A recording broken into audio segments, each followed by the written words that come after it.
What is going on, guys? MMA Island team, we got the fight picks, and we got the main event of the evening. We'll leave it to Bruce Buffer because we got Augusto Sakai taking on Alistair Overeem. Man, interesting fight. Am I going first? Yes. I am going first. Okay. Well, so we're going to try to pass this on for a while because we want to make these main events longer, man. And I'm okay with talking for a while about this one because there's a couple things I want to mention. Alistair Overeem is a pretty big favorite on this fight. Man, it's tough. It's tough to say. I know I can't. I'm not going to spoil it, and even though I don't even know it, but Zach has pretty high confidence on this one. I am far from that. I don't know who to pick in this one. I do have my pick, and I will give it away in just a second. So I will start off by talking about these two dudes' last few fights. Augusto Sakai, in his last fight, obviously we know Blagoy Ivanov. This fight makes me pissed. And it makes a lot of people pissed because the fence grab. Fucking fence. Dirty cheating ass. God damn. People say you should have took away a point. And honestly, I agree. I picked Augusto Sakai to win that fight. And man, when I saw that, I kind of thought they were going to take away a point just because it was a very, very bad fence grab that could have got Blagoy Ivanov a very needed takedown in a very, very close fight. You take away that point, it's rule of draw. So it's tough to say. It was a split decision, so I think Ivanov got in the win. Wow. Okay, so then if it would have went, it could have went Ivanov's way. Then wow. So getting it to go Ivanov's way, man, really, really interesting. He obviously had a really, really impressive knockout over Marcin Tybura and Chase Sherman. The split decision win over Andrei Arlovski, late in Andrei Arlovski's career. I'd rather not see him go the distance with him because the only other person we've seen Andrei Arlovski go the distance with in recent history of people we hold in high regard is, what's his name, Felipe Lins. And we do not hold in high regard. I don't, at least. Well, we did hold Felipe Lins in high regard. I never did. Tanner Bozer, shout out again. His favorite interviewer, Michael. Tanner Flashy Style Bozer. So talking about this fight once again is, man, Alistair Overeem. So Alistair Overeem, I kind of have a sour taste in my mouth with this one because Alistair Overeem with last fight was on Overeem versus Harris, a fight where I picked every single fight right except for the main event. And to see Alistair Overeem get knocked down and have that perfect card almost in my hands and have Alistair Overeem bounce back in a fight that I think a lot of people wanted to see Walt Harris win for reasons we all know. And to see Walt Harris bounce back, and then Walt Harris gets TKO'd by Alistair Overeem. This isn't taking anything away from Alistair Overeem. He had a great game plan. And one thing I think a lot of people have let me know about is Alistair Overeem. His striking accuracy has been through the roof as of recently. He looked great in the Jairzinho Rozenstruik fight until the knockout, obviously. But, man, this is the thing. People are talking about Alistair Overeem's chin. Can it hold up against Augusto Sakai? I will mention my pick now. I think it can. Augusto Sakai, this is a guy who, taking on Blagoy Ivanov, I didn't think he had a chance to knock out just because I hold Blagoy Ivanov's chin in very high regard. It's so tough to knock him out. Because I've seen this dude take shots and just not be knocked out. This dude hasn't been knocked out in his career, and this dude hasn't been knocked out in his life, I would assume, other than the time he was put in a coma when 4 guys attacked him and stabbed him in the heart. In the heart. It hit his heart. And he is alive. And fighting. Shout out to him, man. This dude is fighting the top of the top in the heavyweight in the UFC. Such a crazy story, and I will talk about that dude any chance I get, so forgive me for talking about it here. Talking about going back to the fight. Alistair Overeem, Augusto Sakai. I will mention the striking stats, as I tend to always do. Height and reach both go to Alistair Overeem. Landed per minute goes to Augusto Sakai at 5.45, which is pretty high, and then 3.89 absorbed per minute. You're fighting a guy with some pretty high striking credentials in Alistair Overeem, 63% striking accuracy, 59% striking defense. if you're beating Overeem, you're pretty much going to need to knock him out. He's been knocked out 14 of his 18 losses. Obviously, you can probably think of a few off of your head, but I just don't think Augusto Sakai is going to be able to do it here. And when you look at the guys who Augusto Sakai has knocked out in the UFC, Chase Sherman, I interviewed him, great dude. I think that dude has a bright future in the heavyweight division, but I think he needed that to happen before he could have that bright future. Really looking to see Chase Sherman fight again because after that loss against Augusto Sakai, he was able to get 4 straight TKO wins or 3 straight TKO wins, get him back in the UFC, and get another TKO win as well. So he looked great outside of the UFC. He's back into it. So Augusto Sakai, the guys who he's knocked out Marcin Tybura, and then he had those 2 fights, Andrei Arlovski, Blagoy Ivanov, who I honestly think you could lean towards both of those fighters. You could lean towards Arlovski in that fight, and you could lean towards Blagoy Ivanov winning that fight as well. It's really tough to say in this one, man. And talking about Overeem, the striking stats have just been through the roof in his last few fights. Going to the Walt Harris fight with Alistair Overeem, 80% striking accuracy and landing 68 of 85, significant. And then going to the Jairzinho Rozenstruik, 70% striking accuracy. Everybody knows how good of a kickboxer Jairzinho Rozenstruik is. Alistair Overeem, just a great striker. Going to Alexei Oleinik, who is one of the most powerful guys in the division, as some people would say. Not me, but some people. 87% striking accuracy from Alistair Overeem in that fight. Obviously able to get the knockout. Sergey Pavlovich, who was undefeated, 84% striking accuracy. Man, this is what's crazy to me, is talking about the accuracy is it's unheard of in the heavyweight division. In the UFC, you don't see people with consistently that high of accuracy in strikes, albeit a lot of these fights really haven't gone past the first round.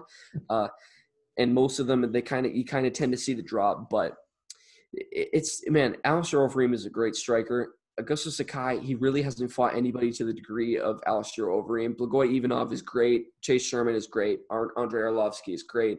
But you're fighting Alistair Overeem, who's coming off of a huge, huge win and a fight that he was the underdog. I think that it's the odds are right to favor Alistair Overeem in this one. I'm going with Alistair Overeem in this one. I don't know if it should be that deep. I don't think he should be so big of an underdog. I think this one should be a lot closer than it is, just because Augusto Sakai typically wins by TKO and Alistair Overeem typically loses by TKO, as do most people in the heavyweight division. But I think this fight's really close. Just have to leave with the guy who has been consistent in his striking abilities, and just the guy who I think is all around better at the moment, at least. Augusto the Fraud Sakai. You mentioned that you could give the Andrei Arlovski fight to Andrei Arlovski. No. You should give it to Andrei Arlovski. There is no world where Augusto Sakai won that fight. Okay, I just want to talk about this a little bit because this fight makes me irrationally angry. Andrei Arlovski in this fight landed more significant strikes with a higher accuracy and outstruck him in every single round. And the biggest strike differential, he landed on him 8 more times, and that was the least amount in this entire fight. The fact that it was given to Augusto Sakai is an absolute joke and a disgrace in judging. One of the absolute worst calls in UFC history. And then against Blagoy Ivanov, in order to save his sorry ass, he decides to grab the cage. And just to save himself from that takedown. And that was one of the most egregious fouls I've seen in MMA. In my opinion, fence grabs are the worst foul because they are always intentional. That was intentional. That was him trying to save himself from getting taken down. Just disgusting. And what Michael mentioned earlier, Alistair Overeem being having incredible significant striking accuracy, the UFC stats page actually sells it short. Alistair Overeem is, in fact, the most accurate striker in UFC history. He lands at a 74% clip. In second place is Tatiana Suarez with 65.8. And Overeem has way more UFC fights than Tatiana Suarez. Incredible. The thing is, Alistair Overeem, yes, his chin is a bit suspect, but it takes a very, very powerful guy throwing powerful shots. He did eat punches from Rosenstrike before the final one. He did eat punches from Harris before the one that dropped him, and he was able to recover. Is Augusto Sakai powerful enough to knock out Alistair Overeem? No. Well, is he? And the thing is, no, I don't think he is. I don't think Sakai's that powerful. You don't think Sakai can knock it over him? I could see it. I think a lot of people disagree with you just because they'll say, well, okay, Overeem's chin is shot. Sure. But if Harris couldn't finish him with those punches, do you think Sakai can? Harris is way more powerful than Sakai. Sakai mostly relies on his volume. He's more of a volume guy. He cracks you under his volume more than his pure power. And if you want to go volume striker with Overeem, hell no, you're not going to win. Alistair Overeem, with that kickboxing pedigree, with maybe the best kickboxing in the entire UFC, being a Glory and a K1 champion, and I think a Dream champion as well. And also, an underrated aspect of Overeem's game, he is actually an ADCC wrestling champion. He never uses his takedowns, but when he does, he lands them. We saw that against Rosenstrike, and we saw that against Pavlovich. If he wants to take the fight to the ground, he can. Will he? No. But I think that he's just going to be able to land on Sakai all night. If Andrei Arlovsky, who is a similar volume heavyweight, can just land on Sakai all night and Sakai can't outstrike him, there is no universe where Sakai can outstrike Alistair Overeem, because Alistair Overeem mixes up his punches so well and his kicks so well. He'll rip to the body. He'll rip to the legs. He'll hit the head. The opponent won't know where it's coming. And the other thing about Alistair Overeem, if this fight goes into the clinch, Sakai has never seen the situation that Overeem is going to bring him into there. Overeem's clinch knees are the best in UFC history. His clinch game is the best in UFC history. It's not, frankly, it's not close. If he gets you in the clinch, he will chew you up like a fucking great white shark trying to eat its dinner. It is ugly. He will melt you. And Sakai is going to get melted if he gets into the clinch with Overeem. What is Sakai's path to victory in this fight? A knockout which he does not have a super high chance of getting. Overeem will land on him on a higher clip. He will land with more frequency. He will land with more volume, with more variety. I think that Augusto Sakai is taking on way too big of a challenge. Stepping up from Blagoy Ivanov to Alistair Overeem is a way too big of step up in competition, especially when Sakai's record is incredibly dicey. He should not have beaten Andrei Arlovsky. I mentioned this earlier. That's one of the worst decisions in UFC history. If he lost to Andrei Arlovsky, he's not having this fight at all. This fight isn't happening. And if he loses to Ivanov, which he should have, because a point should have been taken from that fence grab, he doesn't get this fight either. This is way too big of a step up for him. I think he's going to get knocked out by Alistair Overeem, and one last title shot for Overeem is going to start and continue with Augusto Sakai out on his back. Wow. So, man, there's a lot of things that we mentioned in this one. Make sure you guys are letting us know what you guys think in this one. We're both going with Overeem. One thing I also wanted to mention is when you're talking about the ground game here, man, you guys got to go with Overeem just because, and not so much, we haven't seen this submission game. It's crazy because this one thing that shocked me is that Overeem has 17 submissions on his record, and we haven't seen a submission from Overeem back since 2009. Back in the Dream days as well. So it's interesting to see this fight. You definitely have to give the ground advantage to Alistair Overeem, seeing it, especially how he finished the fight on the ground with Walt Harris, how he was able to dominate Rosenstrike on the ground as well. Same way, Sergey Pavlovich. Just I think that he wins this fight pretty well everywhere.